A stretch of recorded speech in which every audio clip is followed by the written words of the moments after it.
بسم اللہ الرحمن الرحیم۔ السلام علیکم ناظرین کرام۔ قوم سبا کا واقعہ۔ اہل سرسار کی ایک قوم جسے قوم سبا بھی کہا جاتا ہے، اللہ تعالیٰ کی بے شمار نعمتوں کے اندر زندگی گزار رہی تھی۔ یہ قوم ایک عظیم تہذیب و تمدن کی مالک تھی۔ حضرت داؤد علیہ السلام اور حضرت سلیمان علیہ السلام کی باعظمت حکومتوں کے بعد ان کی حکومت زبان زدِ خاص و عام تھی۔ کہا جاتا ہے کہ یہ لوگ گندم کے مغز سے آٹا پیس کر روٹیاں پکاتے تھے، لیکن اس کے برعکس وہ اس قدر اسراف کرنے والے اور ناشکرے تھے کہ انہی روٹیوں کے ساتھ بچوں کا پخانہ صاف کرتے تھے۔ بعد ازاں ان آلودہ روٹیوں کو اکٹھا کرنے سے ایک پہاڑ بن گیا تھا۔ پھر ایک صالح شخص نے وہاں سے گزرتے ہوئے ایک عورت کو دیکھا جو روٹی کے ساتھ بچے کے پاخانے کے مقام کو صاف کر رہی تھی۔ اس شخص نے عورت سے کہا، تیرے اوپر افسوس، خدا سے ڈر، کہیں ایسا نہ ہو کہ خدا تیرے اوپر اپنا غضب ڈھائے اور تجھ سے اپنی نعمت چھین لے۔ اس عورت نے جواب میں مذاق اڑایا اور مغرورانہ انداز میں کہا، جاؤ جاؤ، گویا کہ مجھے بھوک سے ڈرا رہے ہو۔ جب تک سرسار جاری ہے مجھے بھوک سے کسی قسم کا کوئی خوف نہیں ہے۔ کوئی زیادہ عرصہ نہیں گزرا تھا کہ اللہ تعالیٰ نے ان لوگوں پر اپنا غضب ڈھایا۔ پانی جو کہ زندگی کی بنیاد ہے ان لوگوں سے چھین لیا، یہاں تک کہ قحط نازل ہوا۔ بات یہاں تک پہنچ گئی کہ ان کی ذخیرہ کی ہوئی تمام غذا ختم ہو گئی۔ آخر کار وہ مجبور ہو گئے کہ انہیں آلودہ روٹیوں پر ٹوٹ پڑے جو ان لوگوں نے اکٹھے کر کے پہاڑ کے مانند ڈھیر لگایا ہوا تھا، بلکہ وہاں سے روٹی لینے کے لیے صف لگتی تاکہ ہر کوئی وہاں سے اپنے حصے کی روٹی لے سکے۔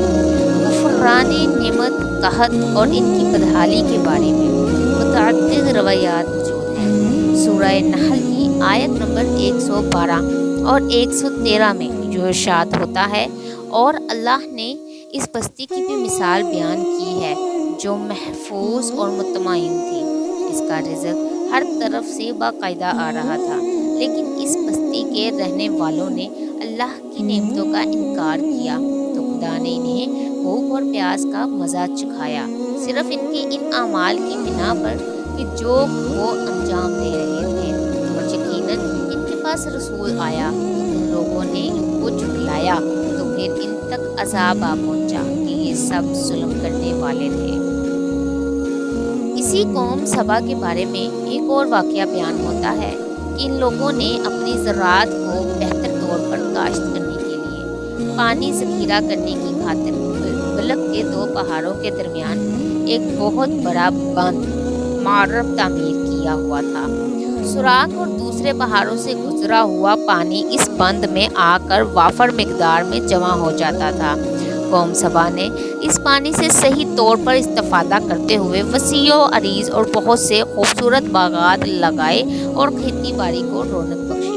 ان باغات کے درختوں کی شاخیں اس قدر پھلوں سے لدی ہوئی ہوتی تھی کہ کہتے ہیں کہ اگر کوئی شخص سر پر ٹوکری رکھ کر ان کے نیچے سے گزرتا تو پھل خود بخود ٹوکری میں گرنا شروع ہو جاتے اور قلیل مدت میں ٹوکری تازہ پھلوں سے بھر جاتی۔ لیکن نعمتوں کی کثرت نے انہیں شکر کرنے کے بجائے سرمست اور غافل کر دیا تھا، یہاں تک کہ ان کے درمیان بہت بڑا طبقاتی نظام وجود میں آ چکا تھا۔ ان میں سے صاحب اقتدار لوگوں نے کمزوروں اور ضعیفوں کا خون چوسنا شروع کر رکھا تھا، یہاں تک کہ ان لوگوں نے خدا سے ایک احمقانہ التماس کیا جس کا ذکر سورہ سبا کی آیت نمبر 19 میں ملتا ہے۔ انہوں نے کہا، خدایا ہمارے سفروں کے درمیان فاصلہ زیادہ کر دیں۔ انہوں نے اللہ تعالیٰ سے یہ التماس اس لیے کیا تاکہ غریبوں، بے نواح لوگوں کو عمرہ اور ثروت مند ان کے ہمراہ سفر نہ کرے۔ ان کی خواہش یہ تھی کہ آبادیوں کے درمیان خشکی ہو اور فاصلہ بہت زیادہ ہو تاکہ تہی دست اور کم آمدنی والے لوگ ان کی طرح سفر نہ کر سکیں۔ اللہ تعالیٰ نے ان مغرور پیٹ کے پجاریوں پر اپنا غضب نازل کیا۔ بعض روایتوں کے مطابق ان مغرور لوگوں کی آنکھوں سے دور صحرائی چوہوں نے معرب نامی بند کے